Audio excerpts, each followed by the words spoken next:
ఉండాలని దేవుడు కోరుకుంటూ ఉన్నాడు.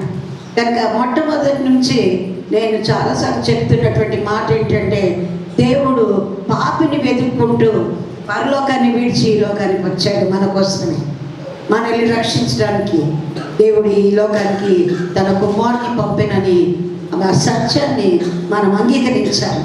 మరి పోయినసారి నేను చెప్పినట్లుగా మరి నా కొరకే పంపాడని ప్రతి ఒక్కరు వ్యక్తిగతంగా అనుకోవాలి. అందరి కొరకు, అందరిని రక్షించడానికి అని గుంపులో అని మనం అనుకోకూడదు. ప్రభు నా కొరకే వచ్చాడు అనేటువంటి విషయాన్ని మనం జ్ఞాపకం చేసుకోవాలి. కనుక భూమి పుట్టక ముందు ఆయన ఉన్నాడు. భూమి మడత పెట్టి మరి ఆకాశము భూమి గతించిపోయినా కూడా ఆయన ఉండేటువంటి దేవుడుగా ఉన్నాడు. కనుక శాశ్వతుడైన దేవుడు, సదాకాలం ఉండే దేవుడు. మనము ఆది కాండము మరి మొదటి అధ్యాయము 1వ వచనంలో ఆది యందు దేవుడు మరి ఉండెను, ఆయన భూమి ఆకాశములను సృజించెను, భూమి నిరాకారంగాను శూన్యంగాను ఉండెను, అగాధ జలముల మీద దేవుని ఆత్మ అల్లలాడుచుండెను, చీకటి మరి ఆ యొక్క జలముల మీద మరి ఉండెను అని మనం చదువుకుంటున్నాం. అంతకంటే ముందుగా కూడా దేవుడు ఉన్నాడు అన్నమాట, అంతకంటే ముందు ఉన్నాడు. కనుక భూమి పుట్టక ముందు అంటే 1వ అధ్యాయము ఆది కాండం 1వ వచనం నుండి అంతకు ముందు ఎన్నో వందల సంవత్సరాల క్రిందటి నుండి ఆయన ఉన్నాడు. ఏ విధంగా ఉన్నాడు? తండ్రి అయిన దేవుడు ఒక్కడే లేడండి. తండ్రి అయిన దేవుడు ఉన్నాడు, కుమారుడైనటువంటి యేసు ప్రభువు తనతో కూడా ఉన్నాడు, పరిశుద్ధాత్మైన దేవుడు కూడా ఉన్నాడు. కనుక ఈ సత్యాన్ని మనం జ్ఞాపకం చేసుకోవాలి. కనుక ఆయనే సృష్టికర్త, మన దేవుడు, మరి యెహోవా దేవుడు సృష్టికర్త అయినటువంటి దేవుడు అని మనం గ్రహించాలి. మరి యోహాను సువార్త 1వ అధ్యాయం మరి 1వ వచనంలో ఉన్నటువంటి మాట ఏంటంటే, ఆది యందు వాక్యం ఉండెను, వాక్యము దేవుని యొద్ద నుండెను, వాక్యమే దేవుడే. ఆది యందు దేవుడు ఉన్నాడు. కనుక భూమి పుట్టక ముందే ఆయన ఉన్నాడు. మనం ఇందాక వాక్య భాగాన్ని చదువుకున్నాం. మరి సామెతల గ్రంథం 8వ అధ్యాయంలో నేను ఉన్నాను, రవ్వంతా కూడా ఇసుక సృష్టించబడక ముందే నేను ఉన్నాను, ఆకాశము భూమి మరి పుట్టక ముందే నేను ఉన్నాను, నేను అక్కడ ఉన్నాను, ఆయన దగ్గర నేను ప్రధాన శిల్పి అయి ఉన్నాను అని యేసు ప్రభు చెప్తున్నాడు. అంటే యేసు ప్రభు ముందు ఉన్నాడు తండ్రితో, తర్వాత కూడా ఉంటాడు. కనుక వాళ్ళు ఎప్పుడు వేరుగా లేరు అనే విషయాన్ని మనం జ్ఞాపకం చేసుకోవాలి. కానీ కొన్ని విషయాలు మనం తప్పకుండా జ్ఞాపకం చేసుకోవాల్సినవి ఏంటంటే, కొన్ని సత్యాలు ఈ లోకంలో జరుగుతూ ఉంటాయి, మనం తెలుసుకోవాలి. ప్రతిరోజు కూడా ఎంతమంది చనిపోతున్నారో ఎవరికైనా ఊహ ఉందా? ఎంతమంది ఒక్క రోజులో 1,53,425 మంది చనిపోతున్నారు. ఒక గంటలో 6,393 మంది చనిపోతున్నారు. ఒక నిమిషంలో 107 అంటే 107 మంది చనిపోతున్నారు. ఒక సెకండ్లో 2 చనిపోతారు. మనం ఇంకా బ్రతికి ఉన్నామంటే అది దేవుని యొక్క కృప, మన మంచితనం కాదు, మనం చేసే క్రియలు కావు, మన యొక్క పరిశుద్ధత కాదు, మన ఏది కాదు, దేవుని యొక్క ఉచితమైనటువంటి కృప. దేవుని ఉచితమైనటువంటి కృపలో నశించిపోతున్నటువంటి మనల్ని కూడా ఆయన వెతికి రక్షించుకున్నాడు. మనం పాపంలో నశించిపోతే మనం ఎక్కడ ఉంటామంటే, మరి బైబిల్ గ్రంథం చెప్తున్నటువంటి మాట, పరలోకం ఉంది, నరకం ఉంది. నమ్ముతారండి అందరూ? పరలోకం ఉంది, నరకం ఉంది. Heaven is real, hell is also irreal. పరలోకము ఎంత సత్యమైనదో, ఎంత నిర్ధారణగా మనం నమ్ముతున్నామో, హెల్ కూడా అంతే సత్యము, అంతే నిర్ధారణగా మనం నమ్మాలి. ఒకసారి బిల్లీ గ్రామ్ గారు పెద్ద క్రూసైడ్లో మాట్లాడుతూ నరకం గురించి చెప్పాడు.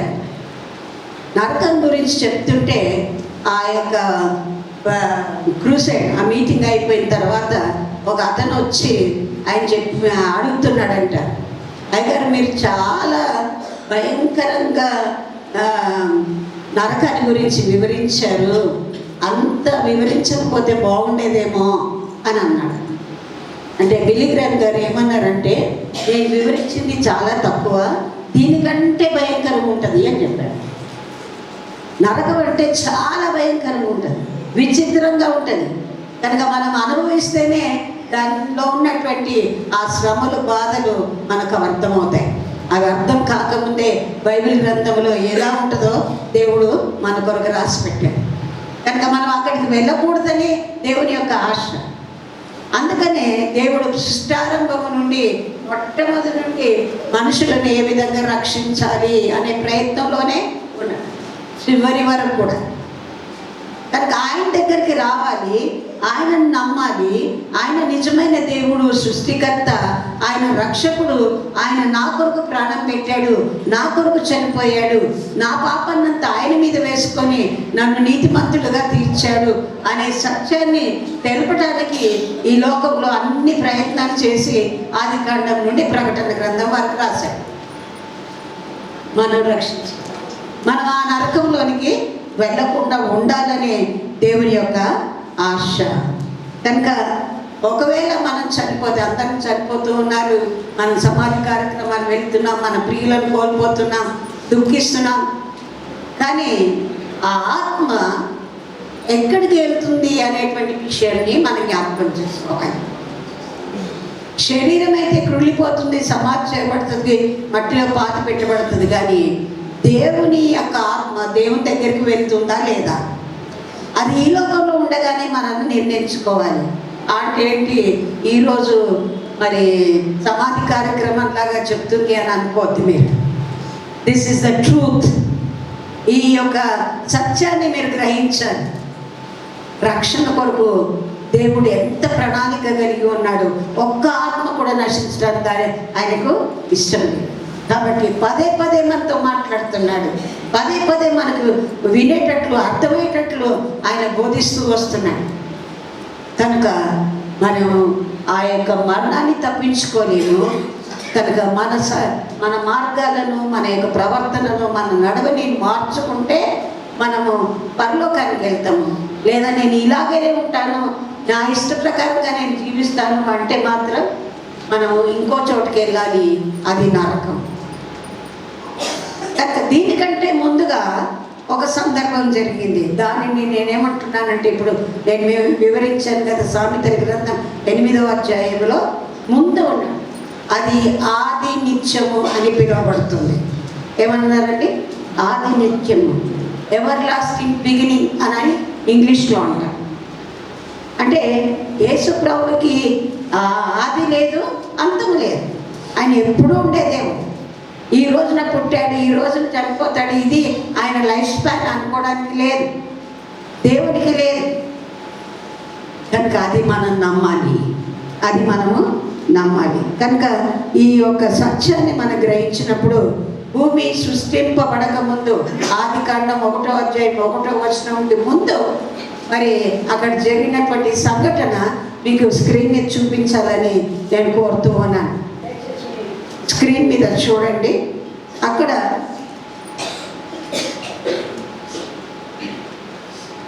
దేవుడు త్రిత్వమైనటువంటి దేవుడు కనబడతాడు. త్రిత్వమైనటువంటి దేవుడు ఫస్ట్లో చూస్తారు కదా, ఆ 3 ఇవ్వబడింది. ఆది నిత్యము అని రాయబడింది అక్కడ. కనుక తండ్రి అయినటువంటి దేవుడు ఉన్నాడు, కుమారుడు అయినటువంటి దేవుడు, వాక్ అయినటువంటి దేవుడు ఉన్నాడు, పరిశుద్ధాత్మ అయిన దేవుడు ఉన్నాడు. ముగ్గురు ఏకమైనటువంటి దేవుడు. కనుక సృష్టింపబడక ముందు మరి దేవదూతలు పరలోకంలో దేవుణ్ణి ఆరాధించేవారు. పరలోకంలో దేవుణ్ణి అప్పుడు భూమి ఇంకా పుట్టలేదు, సృష్టింపబడలేదు. ఆ ముందు పరలోకంలో దేవదూతలు ఆయనను స్తుతిస్తూ ఆయనను ఆరాధిస్తున్నారు. రకరకాలైనటువంటి కేటగిరీస్ ఈ ఏంజల్స్లో ఉన్నాయి, దూతలు. ప్రధాన దూతలని, ఆర్కేంజల్స్ అని అంటారు. కనుక కొందరు ఆరాధించేటువంటి దూతలుగా ఉన్నారు, కొందరు వాయిద్యాలు వాయించే దూతలుగా ఉన్నారు, కొందరు దేవుణ్ణి ఆరాధించి నోటితో మరి ఆమెన్ ఆమెన్ గొర్రెపిల్లకు స్తోత్రం అని చెప్పేటువంటి దేవదూతలు ఉన్నారు. దేవునికి ఏదైనా పని చెప్తే ఆ పని చేసేటువంటి మెసెంజర్స్గా ఉన్నారు. యుద్ధం చేసేటువంటి నాయకులుగా ఉన్నటువంటి ప్రధాన దూత మికాయేలు. గాబ్రియేలు దూత వర్తమానాన్ని తీసుకురావడానికి ఆయన నియమించుకున్నాడు.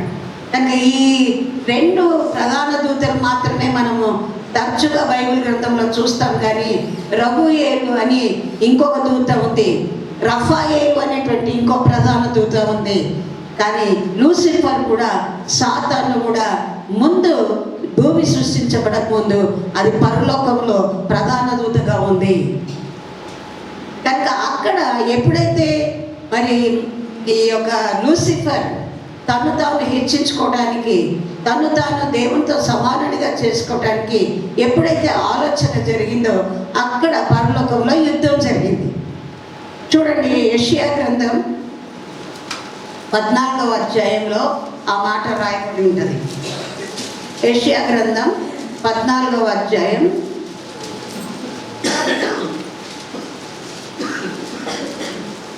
12వ వచనం నుండి నేను చదువుతున్నాను.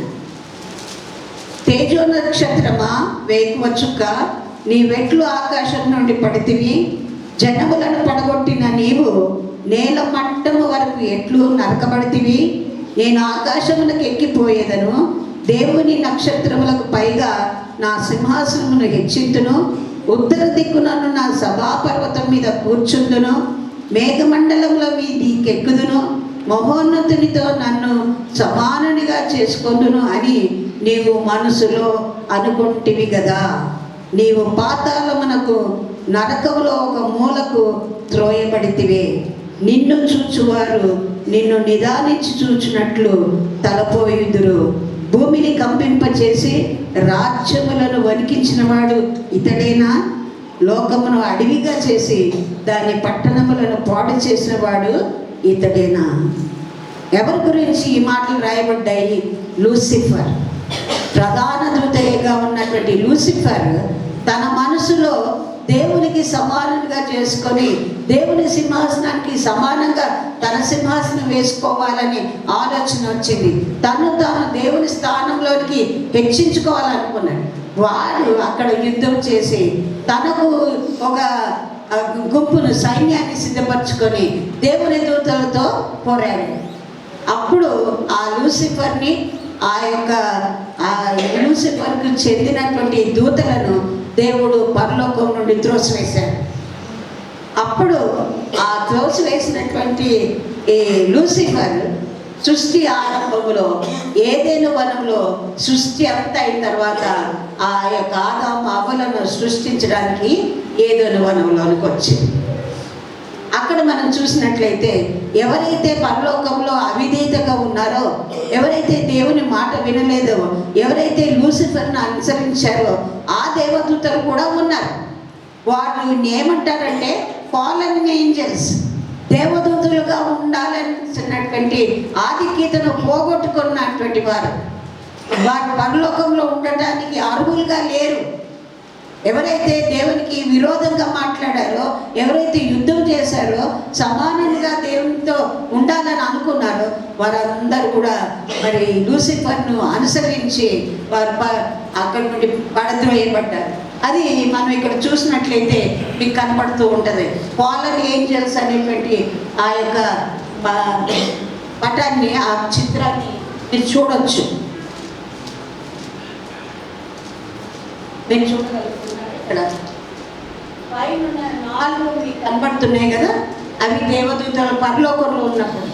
అయితే సృష్టి ఆరంభంలో సృష్టి చేసిన తర్వాత రౌండ్గా బ్లూగా కనబడుతుంది కదా, అది సృష్టి.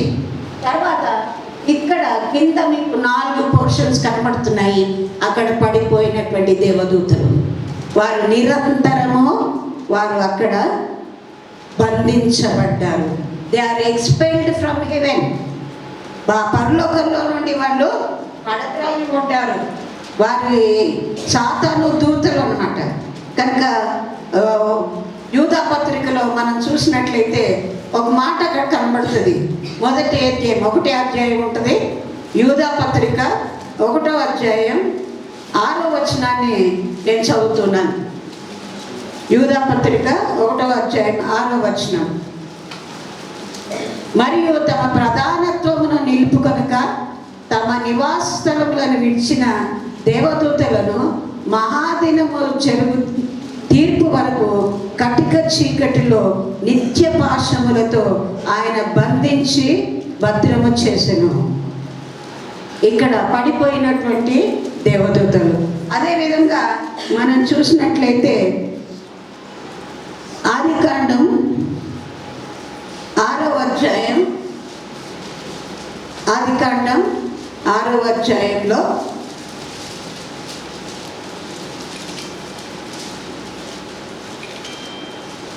ఆదికాండం 6వ అధ్యాయం 1 నుండి 4 వచనాలు మనం చూసినట్లు, నరులు భూమి మీద ఆరంభించిన తర్వాత కుమార్తెలు వారికి పుట్టినప్పుడు దేవుని కుమారులు అంటే దేవదూతలు నరుల కుమార్తెలు చక్కని వారని చూచి వారందరిలో తమకు మనసు వచ్చిన స్త్రీలను వివాహం చేసుకొని, అప్పుడు యెహోవా నా ఆత్మ నరులతో ఎప్పుడునూ వాదించదు, వారు తమ అక్రమ విషయములలో నరమాత్రులై ఉన్నారు, అయినను వారి దినములు 120 ఏండ్లగును. కనుక ఇక్కడ ఎప్పుడైతే దేవుని దూతలు నరుల కుమార్తెలను వివాహం చేసుకొని వారితో మరి పిల్లలు పుట్టినప్పుడు ఆ యొక్క జనాంగాన్ని, ఆ దూతలను, ఆ యొక్క నరులుగా అయినటువంటి స్త్రీలను ఆయన బంధించి కింద పెట్టాడు అనమాట. ఫాలన్ ఏంజల్స్, పడిపోయినటువంటి దేవదూతలు అని వారు చెప్తారు. అని అది పిక్చర్ అట్లాగే పెట్టండి దయచేసి. కనుక ఆ విధంగా మనం చూసినట్లయితే మరి ఒక ఫాలన్ ఏంజల్స్, పడిపోయినటువంటి వారందరూ కూడా అక్కడ ఉంటారు. దేవదూతల్ని దేవుడు విడిచిపెట్టలేదండి. వాళ్ళు పాపం చేస్తే అవిధేయతగా జీవిస్తే మనల్ని దేవుడు ఊరుకుంటాడా? మనకు పనిష్మెంట్ ఉండదా? దేవుడు ఎప్పుడు క్షమిస్తూ ఉంటాడా? There is a wrong rope given to you అంటే ఎప్పుడు నేను చెప్తూ ఉంటాను, దేవుడు ఇవ్వాల్సినంత తాడును మీకు ఇస్తాడు. అంటే 25 years జీవించున్నారేమో, లేదా నావలే 70 సంవత్సరాలు జీవించారేమో, అంతవరకు మీకు లిబర్టీ ఇచ్చాడు, ఫ్రీడమ్ ఇచ్చాడు, స్వేచ్ఛని ఇచ్చాడు, మీ ఇష్టం ఉన్నట్లు మీరు జీవించండి అన్నాడు. కానీ ఒకరోజు వస్తుంది, ఆయనకు నువ్వు విధేయత చూపకపోతే ఆ తాడును లాగేసుకుంటాడు, ఆ తాడును లాగేసుకుంటాడు. కనుక వేర్ విల్ వి గో, మనం ఎక్కడికి వెళ్తాం? మన డెస్టినేషన్ ఏది? There are only 2 destinations. మన యొక్క ఆత్మ ఉండవలసినటువంటి 2 ప్రదేశాలు ఉంటాయి. అవేంటంటే నరకము, పరలోకం. నువ్వు పరలోకానికి వెళ్ళాలి అని అనుకుంటే యేసు ప్రభువుని అంగీకరించాలి. యేసు ప్రభువు రక్తంలో నువ్వు కడగబడాలి. క్షమించమని నువ్వు అడగాలి. నీ మార్గాన్ని, నీ మాటలను, నీ యొక్క ప్రవర్తన, నీ యొక్క నడవడిని నువ్వు మార్చుకోవాలి. అది రక్షణలో జరిగేటువంటిది. నేను పుట్టినప్పటి నుంచి ఇట్లానే ఉన్నాను, ఇట్లాగే ఉంటానంటే అట్లాగే ఉంటాను, అంతే కదా. మార్పు లేకపోతే, నువ్వు మార్చుకోకపోతే, దేవునికి ఇష్టం లేనటువంటి లక్షణాలు నీలో ఉంటే నువ్వు మార్చుకోవాలి. మార్చుకోకపోతే మన జీవితానికి అర్థం ఉండదు.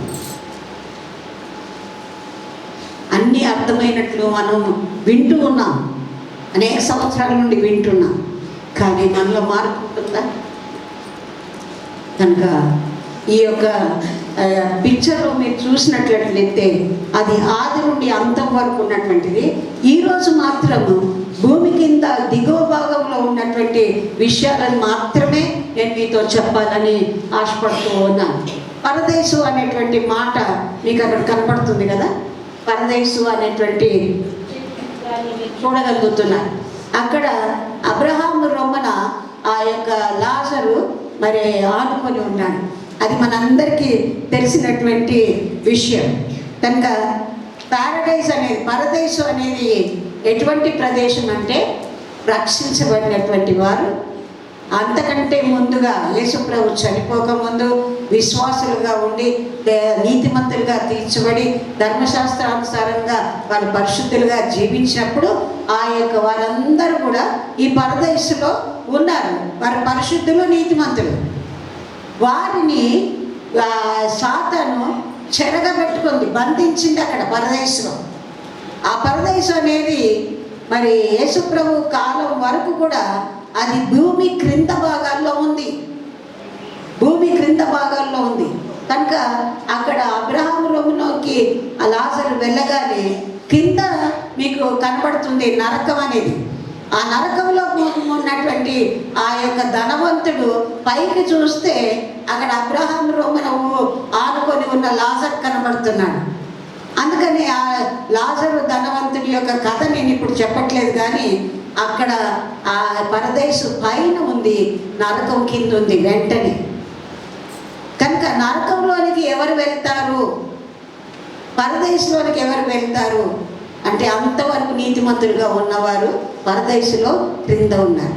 యేసుప్రభు ఎప్పుడైతే చనిపోయారో, ఎప్పుడైతే మరి ఆయన వెంటనే పరదేశంలోకి వెళ్ళి అక్కడ చెరగా ఉన్నటువంటి పరిశుద్ధులను, నీతిమంతులను ఆయన తీసుకొని వెళ్ళి మూడో ఆకాశంలో పెట్టాను.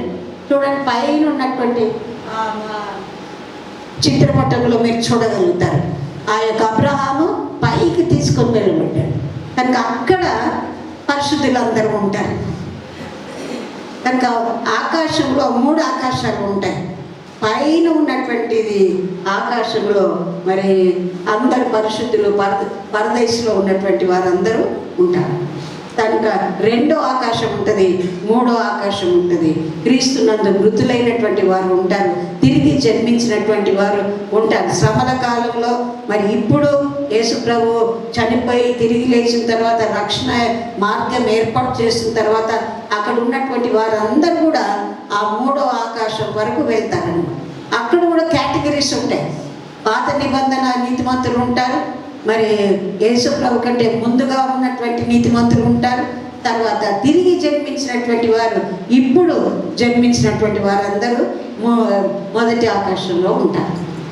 కనుక పరదేశును చెరగా కొనిపోయాను. ఒకసారి మనం అందరము మీ బైబిల్లో తెరిచి చూడండి.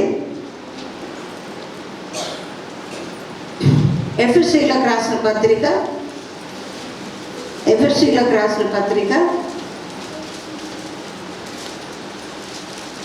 4వ అధ్యాయం. ఎఫెసీయులకు రాసిన పత్రిక 4వ అధ్యాయం 8వ వచనం నుండి నేను చదువుతున్నాను. అందుచేత ఆయన ఆరోహణమైనప్పుడు చెరగా పట్టుకొని పోయి మనుషులకు ఈవులను అనుగ్రహించునని చెప్పబడినది. ఆరోహణమాయనగా ఆయన భూమి యొక్క క్రింది భాగములకు దిగినని అర్థం ఇచ్చుచున్నది. కనుక యేసుప్రభు శిలువలో చనిపోయి సమాధి చేయబడి తిరిగి లేచిన తర్వాత ఎక్కడికి వెళ్ళాడండి? భూమి యొక్క దిగువ భాగంలో ఉన్నటువంటి పరదేశంలోకి వెళ్ళారు. అక్కడ ఆల్రెడీ పరిశుద్ధులు ఉన్నారు, అక్కడ నీతిమంతులుగా తీర్చబడినటువంటి వారు ఉన్నారు. కనుక లాజరు ఉన్నాడు కనుక అటువంటి స్థలానికి వెళ్ళాడు. చూడండి ఆ మాట, దిగిన వాడు 10వ వచనం, 9వ వచనం చదువు. ఆరోహణమాయనగా ఆయన భూమి యొక్క క్రింది భాగములకు దిగిరని అర్థమిచ్చుచున్నది. దిగిన వాడు తానే సమస్తమును నింపునట్లు ఆకాశ మండలములన్నిటికంటే మరి పైకి ఆరోహణమైన వాడునై ఉన్నాడు. పైన ఆ పరదేశంతా ఉన్నటువంటి వారందరి నీతిమంతులను పైకి తీసుకొని వెళ్ళి అక్కడ పరదేశం ఉన్నదన్నమాట. ఇప్పుడు చనిపోయినటువంటి వారందరూ కూడా ఆ పైన ఉన్నటువంటి పరదేశానికి ఆ ఆత్మలు వెళ్తాయి. కనుక మనం చూసినట్లయితే మనం పరదేశు అనేటువంటి మాట మరి 2-3 సందర్భాల్లో బైబిల్లో మనం చూడగలుగుతున్నాం. కనుక మనందరికి తెలిసినటువంటి మాట లూకా రాసిన సువార్త 18వ అధ్యాయం 9 నుండి 14 వరకు మనం చూసినట్లయితే దేవుని మందిరానికి 2 వ్యక్తులు వెళ్ళారు. ఆ 2 వ్యక్తుల్లో ఒక అతను పరిసయ్యుడు, ఒకడు సింగరి.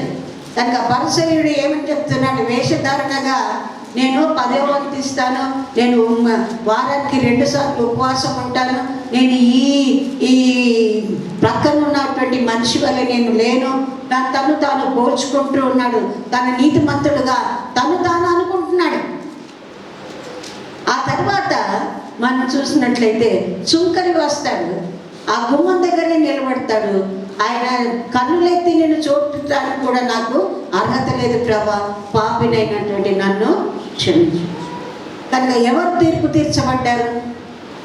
నీతిమంతుడని ఆ సుంకరి తీర్పు తీర్చబడి ఇంటికి వెళ్ళాడు. కనుక మన క్రియలు మనల్ని నీతిమంతులుగా తీరుస్తాయి. మనం ఎంత తగ్గించుకుంటామో అంత మనల్ని నీతిమంతులుగా తీరుస్తుంది. కనుక ఆ సుంకరి నీతిమంతుడు అయినాడు కాబట్టి ఆ నీతిమంతుడు ఎక్కడ ఉన్నాడు? ఇప్పుడు పరదేశం. సిలువను గురించినటువంటి ఆ మాటలు 7 మాటలు మనం ధ్యానం చేస్తున్నప్పుడు గుడ్ ఫ్రైడే రోజు 2వ మాటగా మనం ఏం చెప్తాము? నేడే నీవు నాతో కూడా పరదేశంలో ఉందువు. ఎవరితో చెప్పాడు? 2వ దొంగతో చెప్తున్నాడు. కనుక ప్రభువా, నన్ను నీ రాజ్యం వచ్చినప్పుడు నన్ను జ్ఞాపకం చేసుకోవాలి. చిన్న మాట, ఎందుకంటే ఆయన రక్షకుడు, ఆయన చనిపోతున్నాడు, మన కొరకు చనిపోతున్నాడు. ఆయన చేసినటువంటి పాపం ఏది లేదు. నేనైతే ఈ యొక్క నేరాలు చేశాను, ద్రోహం చేశాను, నేనైతే అనేకులను నరహత్య చేశాను. నన్ను ఆయన తను ఒప్పుకొని, నీవైతే నీతిమంతుడు ప్రభా, నన్ను జ్ఞాపకం చేసుకో, నువ్వు తిరిగి వస్తావని నమ్ముతున్నాను, అప్పుడు నన్ను జ్ఞాపకం చేసుకో. అటువంటి నీతిమంతులుగా తీర్చబడినటువంటి ఆ యొక్క 2వ దొంగ పరదేశునకు ప్రభుతో కూడా వెళ్ళాడు. ఆ చివరి వ్యక్తి ఎప్పుడు భూమి క్రింద ఉన్నప్పుడు యేసు ప్రభుతో కూడా వెళ్ళినటువంటి చివరి వ్యక్తి 2వ దూత. ఆ తర్వాత ఆ యొక్క పరదేశంలో ఉన్నటువంటి వారిని ఆ 3వ ఆకాశంలో పెట్టినప్పుడు, ఇప్పుడు యేసు ప్రభు చనిపోయి తిరిగి లేచిన తర్వాత అందరూ కూడా ఆ 3వ ఆకాశంలో ఉన్నటువంటి పరదేశంలోనికి వెళ్తారన్నమాట. కనుక 3వ ఆకాశములో ఆ రక్షించబడినటువంటి వారందరూ ఉండాలని కోరుకుంటున్నాడు. అందుకనే యేసు ప్రభు చనిపోయాడు. ఆ తర్వాత మనం చూసినట్లయితే ఈ క్రింది భాగంలో అనేకమైనటువంటి కంపార్ట్మెంట్స్ ఉంటాయి. ఒకటి నేను ఇందాక చెప్పాను పరదేశు. 2వది మనం చూసినట్లయితే బాటమ్లెస్ పిట్, దానికి అగాధము అని పిలువబడ్డది. ఆయా సందర్భాల్లో పాతాళము అని కూడా వినబడింది. కనుక అక్కడ ధనవంతుడు ఎక్కడున్నాడు? పరదేశు క్రింద ఉన్నటువంటి ఆ యొక్క అగాధముల పాతాళములో ఉన్నాడు. ఆ ధనవంతుడు ఏమని ప్రార్థన చేస్తున్నాడు? ప్రభు, నేను ఇక్కడ కాలిపోతున్నాను, నేను కేకలేస్తున్నాను, నన్ను దాహం తీర్చడానికి లాజర్ను పంపు. కనుక అక్కడ దాహం లేదు, తీర్చడానికి ఎవరు లేరు, అక్కడ నీళ్లు లేవు, ఆహారం లేదు. కనుక మరి అక్కడ యాతన పడుచున్నాను అంటున్నాడు. ఏం పడుతున్నాడంటే నరకంలో యాతన పడుతున్నాడు. యాతన పడేటువంటి స్థలానికి మనం ఎవరన్నా వెళ్తామా? ఎవరన్నా వెళ్ళడానికి ఇష్టపడతామా? ఒక్కసారి మన జ్ఞాపకం చేసుకోవాలి. కనుక యేసు ప్రభు చెప్తున్నటువంటి మాట ఏంటంటే, ఆ గెరాసెనుల దేశంలో ఉన్నటువంటి ఆ దురాత్మలు పట్టినటువంటి ఆ యొక్క వ్యక్తిని కలుసుకున్నప్పుడు ఆ అనేకమైనటువంటి దురాత్మలు ఆయనలో ఉన్నాయి. అక్కడ 10,000 మంద ఉండి 2,000 పైన ఉన్నాయంట. వాటన్నిటిలో నిమ్మని వారు వేడుకున్నారు దురాత్మ. కనుక అక్కడ గెరాసెనుల దేశంలో కూడా ఆ వ్యక్తి చెబుతున్నటువంటి మాట ఏంటంటే, మరి దేవుని దావీదు కుమారుడు అయిన యేసు, మాతో నీకేమి పని? మమ్మల్ని నశింపు చేయటానికి నువ్వు వచ్చావు. యేసు ప్రభు నశింపు చేయటానికి, దురాత్మలు నశింపు చేయటానికి వచ్చాడని దురాత్మలు నమ్ముతున్నాయి. మనం నమ్ముతున్నాము. నన్ను రక్షించడానికి యేసు ప్రభు వచ్చాడు అని మనం నమ్ముతున్నామా? కనుక అక్కడ నరకం ఉంది, నరకం ఉన్నది. ఎవరైతే దేవునికి ఇష్టలుగా లేరో, భయభక్తులు కలిగి జీవించట్లేదో, దేవుని సన్నిధిలో భయభక్తులు లేకుండా ఉంటున్నారో, దేవునికి విధేయతగా లేకుండా మరి ఉన్నారో, అవిధేయులుగా ఉన్నారో, ఇష్టానుసారంగా జీవిస్తున్నారో, మరి అన్నీ మనకు తెలుసు. పుట్టుకతోనే మనము పాపంలో పుట్టాము, పాప లోకంలో జీవిస్తున్నాం. మనలో పాపం లేదని ఎవరు కూడా మనం చెప్పుకోలేము. ఎందుకంటే పాపం లేదని చెప్పుకుంటే దేవుణ్ణి నేను అబద్ధికునిగా చేస్తానని అంటున్నాడు. 1 యోహాను పత్రిక 1వ అధ్యాయం చదవండి. కనుక ఆయనను అబద్ధికునిగా మనం చేయకూడదు. నాలో పాపం ఉంది ప్రభా, నాలో అవిధేయత ఉన్నది, నీకు ఇష్టం లేని పనులు నేను చేస్తున్నాను, నిన్ను కష్టపెడుతున్నాను, నిన్ను దుఃఖపరుస్తున్నాను, నిన్ను ఆయాసపెడుతున్నాను, నీకు అవమానం తీసుకొని వస్తున్నాను నా జీవితం ద్వారా అని మనం ఆయన దగ్గర ఒప్పుకోవాలి.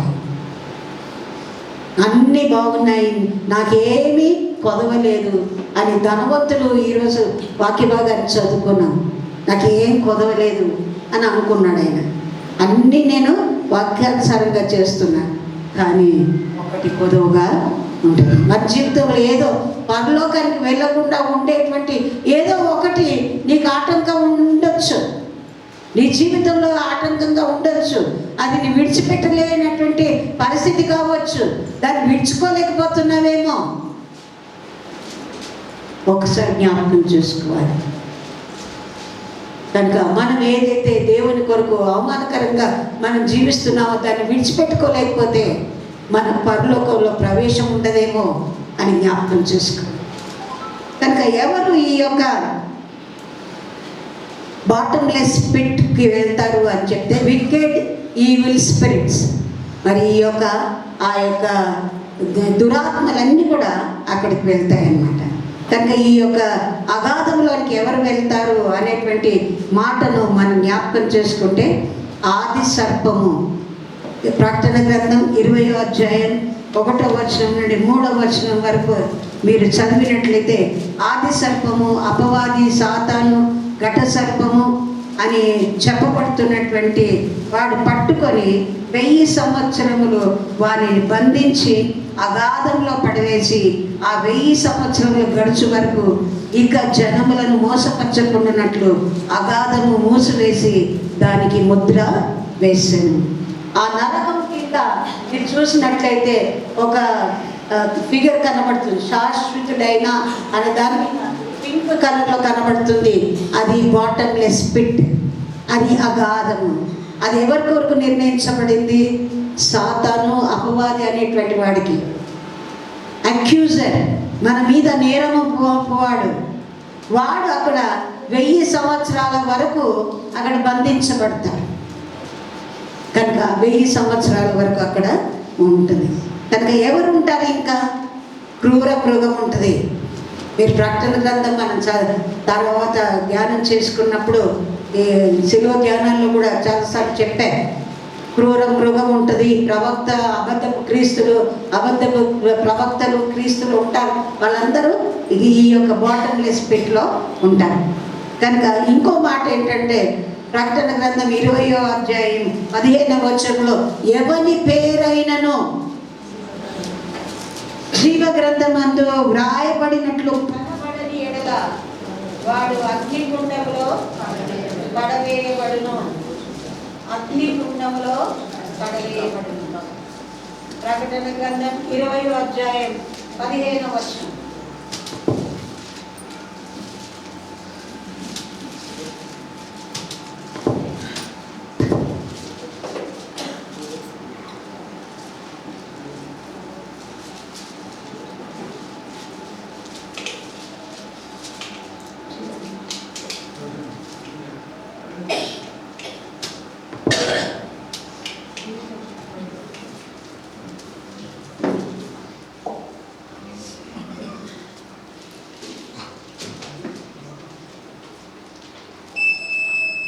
కనుక ఆ తర్వాత మనము చూసినట్లయితే ఈ అగాధంలో నుండి, నరకంలో నుండి, మరి ఈ యొక్క బాటమ్లెస్ పిట్లో నుండి ఎక్కడికి వెళ్తారంటే చివరిగా మనకు కనపడుతుంది నరకం అని, అగ్నిగుండము, మండుచున్న అగ్నిగుండము. అందరూ చివరికి అక్కడికి వెళ్తారు. పాపులు వెళ్తారు, దేవుని ఒప్పుకొని వారు వెళ్తారు, అపాసకులు వెళ్తారు. మరి ప్రకటన గ్రంథం 21వ అధ్యాయం 8వ వచనం వినబడుతుందండి అక్కడ. ప్రకటన గ్రంథం 21వ అధ్యాయం 8వ వచనంలో అక్కడ 8 కేటగిరీస్, 8 గుంపుల వారు అక్కడ ఉంటారు. వారందరూ కూడా రెండవ మరణాన్ని రుచి చూస్తారు అనేటువంటి విషయం అక్కడ రాయబడి ఉంటుందన్నమాట. కనుక మనం చూసినట్లయితే పిరికి వారు 8వ వచనం నేను చదువుతున్నాను. పిరికి వారు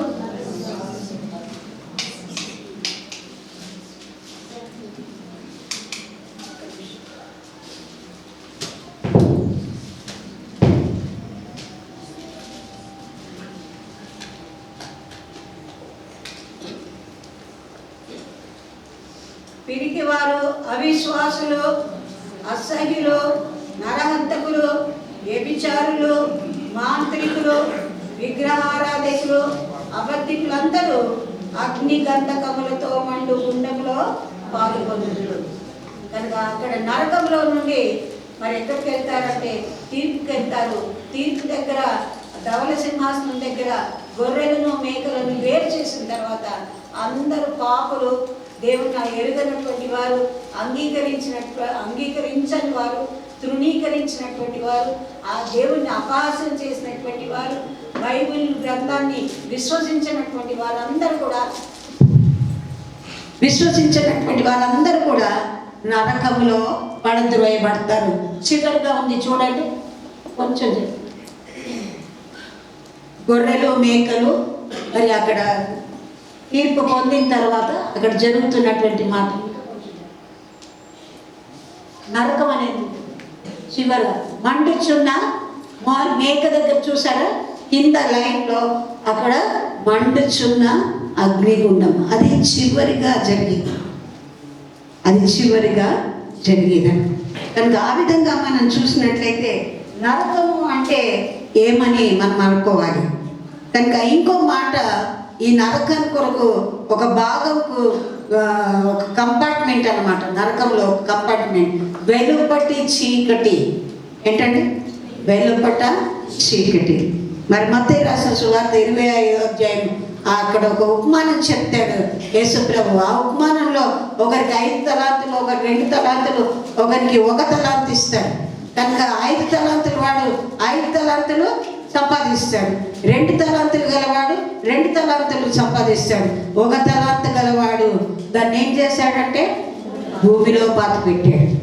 అక్కడ వాడు చెప్తున్నటువంటి మాట మనం జ్ఞాపకం చేసుకున్నట్లయితే అక్కడ నీవు కఠినుడవు ఏమని చెప్తున్నాడు యజమానిని, నువ్వు కఠినవాడు, నువ్వు పెట్టని చోట కూర్చుకునేవాడు, విత్తని చోట పంటను కూర్చుకునేవాడు.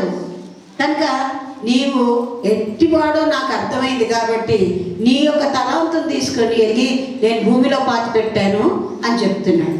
కనుక ఈ వ్యక్తి 1 తలాంతు కలిగినటువంటి వ్యక్తి యొక్క ప్రవర్తన, వారి యొక్క స్వభావం ఎట్లా ఉంది అని మనం గ్రహించుకున్నట్లయితే దేవుడు ఇచ్చినటువంటి తలాంతులు ఉపయోగించడానికి ఇష్టం లేదు. ఎవరికైతే ఎక్కువ ఉన్నాయో వాళ్ళని చూసి ఈర్షపడేది, అసూయపడేది.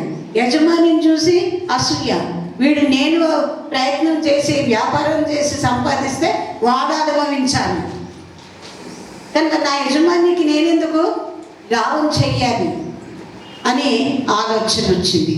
ఆయన అవకాశాలను సద్వినియోగపరచుకోవడానికి ఇష్టం లేదు. మనకి ఏవో తలాంతులు ఇస్తాడు, 1 తలాంతు ఇస్తాడు, ఒకరికి 2 తలాంతులు ఇస్తాడు. ఎన్ని ఇచ్చినా కూడా దేవుని మహిమ కొరకు మనం వాడాలి. అది మనం వినియోగించకపోతే అది ప్రయోజనకరము కాదు. కానీ దాన్ని కొంచెం కిందనో మంచం కిందనో మనం పెడితే దానివల్ల ఎవరికి కూడా ప్రయోజనం ఉండదు. కనుక మనము దేవుడు మనకిచ్చినటువంటి తలాంతులు రెట్టింపు చేయాలి. నేను అది వాడాలి. ఎవరి కొరకు వాడాలి? నా కొరకు నేనే వాడుకోకూడదు, సంఘం కొరకు వాడబడాలి, సంఘం క్షేమాభివృద్ధి కొరకు వాడబడాలి. కనుక శ్రద్ధగా ఇచ్చిన పని చేయాలి. ఒకవేళ మనం అశ్రద్ధగా దేవుని పని చేస్తే ఏమవుతామంట? నేను చెప్పను, మీరు చెప్పను, నేను చెప్పను ఆ మాట. కనుక మనకు తెలుసు అశ్రద్ధగా మనం ఏం చేస్తే ఏమవుతుందో దేవునికి ఇష్టం ఉండదు.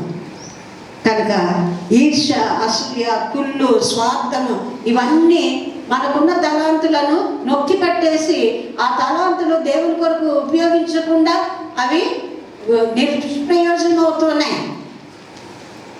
అటువంటి వారు వెలపట్టి చీకటిలోనికి పడద్రోయును అని మత్తయి రాసిన సువార్త 25వ అధ్యాయం చివరి మాట 30వ వచనంలో అది రాయబడి ఉంది. కనుక వీటిని తీసుకొని ఎక్కడికి వెళ్ళాలంట?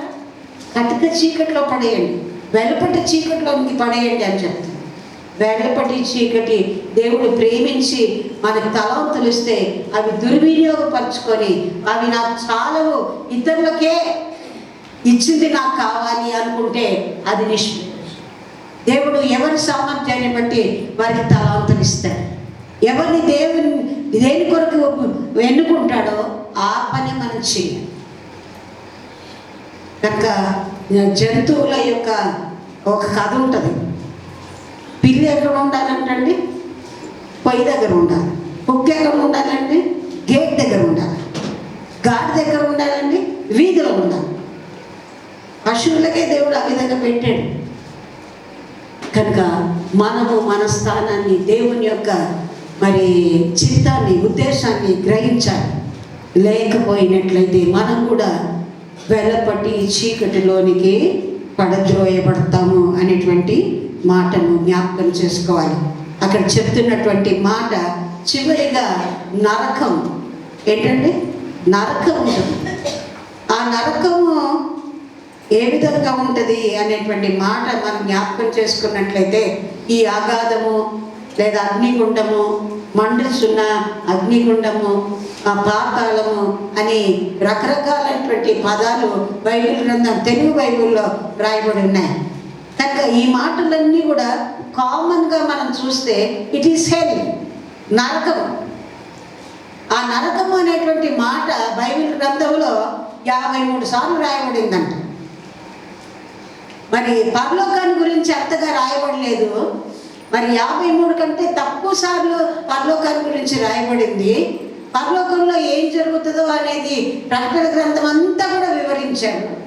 కానీ మిగతా పత్రికల్లో, మిగతా మరి సువార్తల్లో మరి ఈ యొక్క నరకాన్ని గురించి అనేక సార్లు ప్రస్తావించబడింది.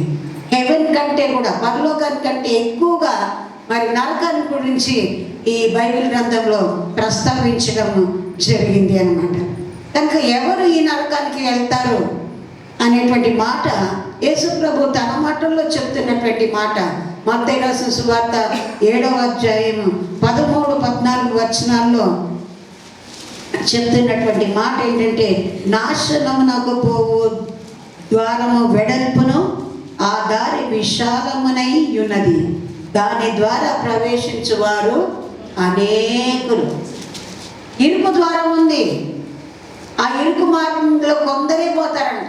అది కష్టమైనటువంటి మార్గం.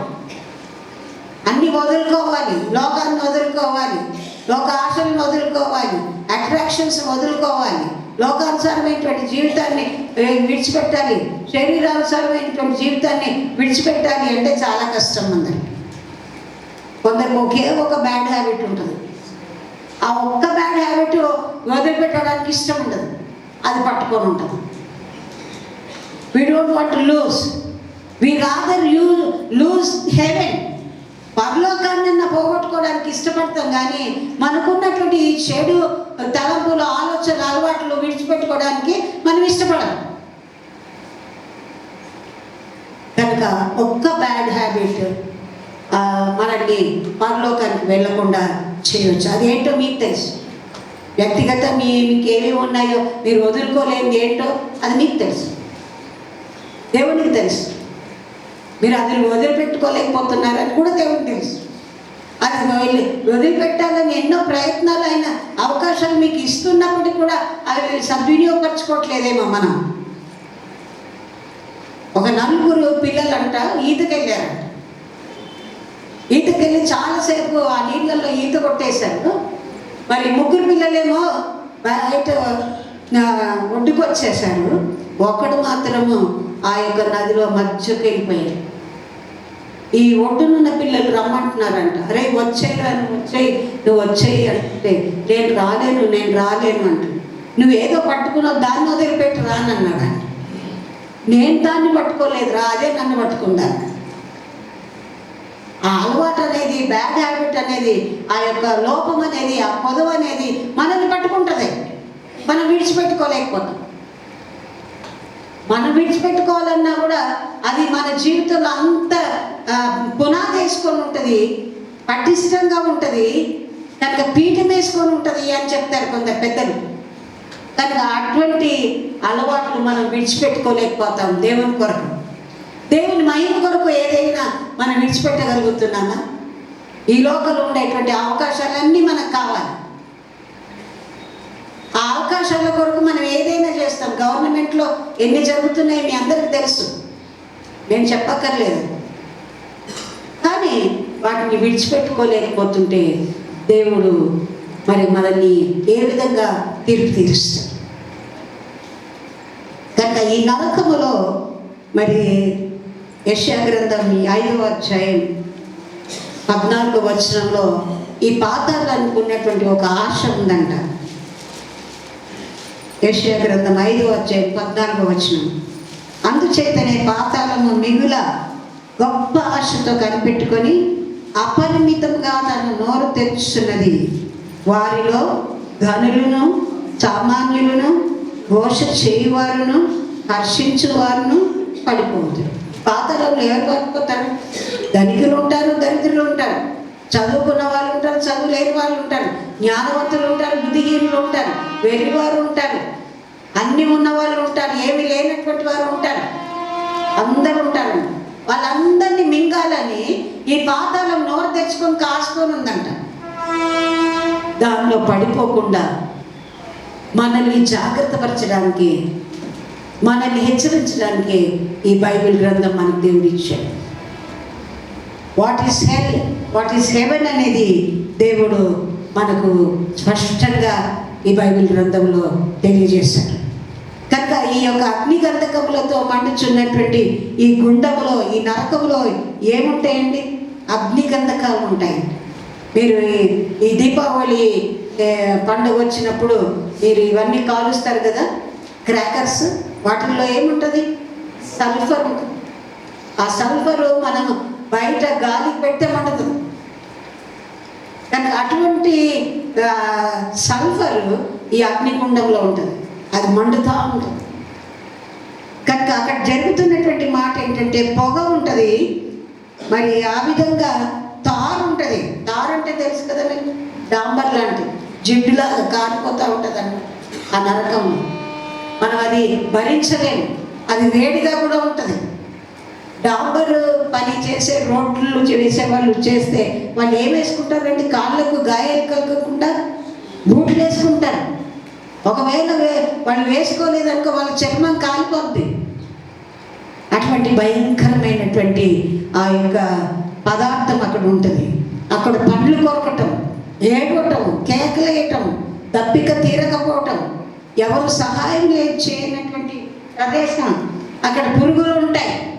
నేను చాలా కాలం క్రిందట నరకానికి పిక్నిక్ అనేటువంటి ఒక బుక్ ఇచ్చాను. ఆ పురుగులంట మన ఎక్కడైతే ద్వారాలు ఉంటాయో, ముక్కులో నుండి, చెవులో నుండి, నోట్లో నుండి, అవి మన లోపలికి వెళ్తాయంటే బయటకు వస్తూ ఉంటాయి. ఎంత ఇరిటేషన్ అండి! ఒక ఈగ వాళ్తేనే అది మళ్ళీ ఎగిరిపోతుంది క్షణంలో. దానికే మనం మరి ఇరిటేట్ అయిపోతాము. కానీ ఆ పురుగులు మన మీద పాకుతూ ఉంటే ఎట్లా ఉంటుంది? మనం అక్కడికి వెళ్ళడానికి ఇష్టపడతామా? ఎవరికైనా ఇష్టం ఉంటుందా? మనం వింటున్నాం, వి ఆల్ నో ఇట్. నేను ఇప్పుడు మీకు కొత్తగా చెప్పేది ఏం లేదు, ఇవన్నీ తెలిసినవే. కానీ ఈ సంవత్సరం దేవుడు నాకు భారం ఇచ్చాడు, సంఘంలో ఉన్న ప్రతి ఒక్కరూ రక్షించబడాలి. ఏదైతే మీరు కొదగా ఉండి దేవుని దగ్గరికి రాలేకపోతున్నారో అది దేవుడు విడిచిపెట్టేటట్టు చేయాలని నేను కోరుకుంటున్నాను. కనుక అక్కడ అగ్నిగంధకము మరి యాతన పడటము అక్కడ జరుగుతూ ఉంది. కనుక అక్కడ మంట వచ్చినప్పుడు దుర్వాసన ఉంటుందంట. మనం పేపర్లు కానీ, క్లాత్ కానీ, ఈ యొక్క ప్లాస్టిక్ ఏవైనా రబ్బర్ కానీ కాలుస్తే ఎటువంటి వాసన వస్తుంది? అటువంటి వాసన వస్తుంది. కనుక మెయిన్ క్రైమ్ ఏంటంటే ఈ నరకానికి వెళ్ళటానికి ముఖ్య కారణం ఏంటంటే సువార్తను అంగీకరించకపోవటం. యేసు ప్రభువును దేవుడిగా అంగీకరించాలి, బైబిల్ గ్రంథాన్ని దేవుడిచ్చినటువంటి మాటలు అని అంగీకరించకపోవటం. నాకు ఒక రక్షణ మార్గము శిలువ కార్యాన్ని దేవుడు నా కొరకు చేశాడు, ఆ శిలువను నేను తృణీకరించడం. That is the main reason why we don't go to heaven. మనం పరలోకానికి వెళ్ళకుండా నరకంలో పడటానికి కారణం అది. కనుక అన్పనిష్డ్ క్రిమినల్స్ ఎవరు ఉంటారండి? ఎవరైతే పాపాన్ని ఒప్పుకోరు, పాపాన్ని మాకు తెలిసి కూడా ఆ పాపంలోనే కంటిన్యూ అవుతుంటారు. దేవుడు గద్దించినా కూడా ఆ గద్దింపు స్వరాన్ని వినకుండా అవిధేయతగా ఉంటారు, క్షమించబడరు. అటువంటి క్రిమినల్స్, అటువంటి నేరస్తులు ఈ నరకంలో పడతారండి. అన్రిపెంటెడ్ సిన్నర్స్ 3 చెప్పారు. సువార్తను, దేవుణ్ణి, క్రీస్తును, సిలువను అంగీకరించని వారు. ఇంకొకటి ఏంటంటే అన్పనిష్డ్ క్రిమినల్స్. ఇప్పుడు ఎవరైనా నరహత్య చేశారనుకోండి, ఆ నరహత్య చేసిన వారికి శిక్ష పడదు, వాడు దాక్కొని ఉంటాడు, రహస్యంగా ఉంటాడు. ఆ నేరం వేరే వాళ్ళ మీద పడుతుంది, ఆ నేరం వాడు అనుభవిస్తాడు. కానీ వీడు బాగానే ఉంటాడు, ఫ్రీగా ఉంటాడు, సంతోషంగా ఉంటాడు. వాడు ఒప్పుకోవట్లేదు వాడు చేసిన తప్పు. కనుక అన్కన్ఫెస్డ్ క్రిమినల్, ఎవరైతే ఒప్పుకోరు వాళ్ళ పాపాన్ని, ఆ వాళ్ళు అక్కడ ఉంటారు. ఎవరైతే నేను పాపిని అని రిపెంట్ అవ్వరో, అన్రిపెంటెడ్ సిన్నర్స్ అక్కడ. కనుక అన్రిపెంటెడ్ సిన్నర్స్గా మనం అవ్వకూడదు. కనుక ఏది మనం భయంకరమైనది నరకం అని అనుకుంటున్నామో, భయంకరమైనది ఈ లోకంలో మనం క్యాన్సర్ అంటే ఎంత జాగ్రత్త తీసుకుంటామండి. ఎన్ని టెస్టులు చేయించుకుంటారు, ఎన్ని స్కానింగ్లు అవుతాయి, ఎన్ని కీమోలు అవుతాయి, ఎన్ని రేడియేషన్స్ అవుతాయి, ఎన్ని లక్షల ఖర్చు అవుతుంది. శరీరంలో ఉన్న బలహీనత కొరకే అంత కష్టపడి నేను ఇంకా ఈ లోకంలో జీవించాలనే ఆశతో మనం అంత ట్రీట్మెంట్ తీసుకుంటుంటే, పరలోకంలో ఉండడానికి మనం ఎంత ప్రయాసపడాలి. పరలోకంలో ఉండటానికి ఇష్టపడుతున్నాము. ఇంత భయంకరమైనటువంటి ఈ యొక్క నరకానికి వెళ్ళటానికి మనకి ఏమాత్రం ఇష్టం ఉండదు ఎవరికి కూడా. నువ్వు వెళ్ళు అని బలవంతంగా ఎవరైనా పంపినా నేను వెళ్ళను అని మారమేస్తాడు. కానీ you are force to go. నువ్వు బలవంతంగా అక్కడ నెట్టబడతావు ఎప్పుడైతే నువ్వు ఒప్పుకోవు. ఏ క్రైమ్స్ అయితే ఉన్నాయో, ఏ బలహీనతలు అయితే ఉన్నాయో, ఏదైతే లోటుపాట్లు నీ జీవితంలో ఉన్నాయో, ఏదైతే దేవునికి ఆయాసకరంగా ఉన్నాయో, ఏవైతే దేవునికి మహిమ తెచ్చేవిగా లేవో, అవి మన జీవితంలో ఉంటే అవి మనం ఒప్పుకొని విడిచిపెడితే పరలోకంలో స్థానాన్ని పొందుకుంటాం. కనుక దేవుడు మనకట్టి కృపను దేవుడు మనకు అనుగ్రహించాలని నేను కోరుకుంటున్నాను. ఆది నిత్యంలో ఉన్నటువంటి దేవుడు వారి దూతలను సహితము విడిచిపెట్టలేదు, పనిష్ చేయకుండా వారిని వాళ్ళకి ప్రతిఫలం ఇవ్వకుండా ఆయన వారిని చూసి చూడనట్టు ఉండలేదు. మనల్ని కూడా చూసి చూడనట్టు ఉండడం. God has given every opportunity. దేవుడు మనకు ప్రతి అవకాశాన్ని ఇస్తున్నాడు, పదే పదే మనల్ని హెచ్చరిస్తున్నాడు. ఆ మాటలు మన చెవుల్లో గింగురులు అంటున్నాయి. అయినా కూడా మనం లోబడం, నేనే అనుకుంటున్నాను. అది ఎవరి స్వభావం అండి? స్వభావం. కనుక దేవుణ్ణి కించపరిచేది, దేవుణ్ణి అవమానపరిచేది మన జీవితంలో ఏదైనా ఉంటే వాటిని సరి చేసుకోండి.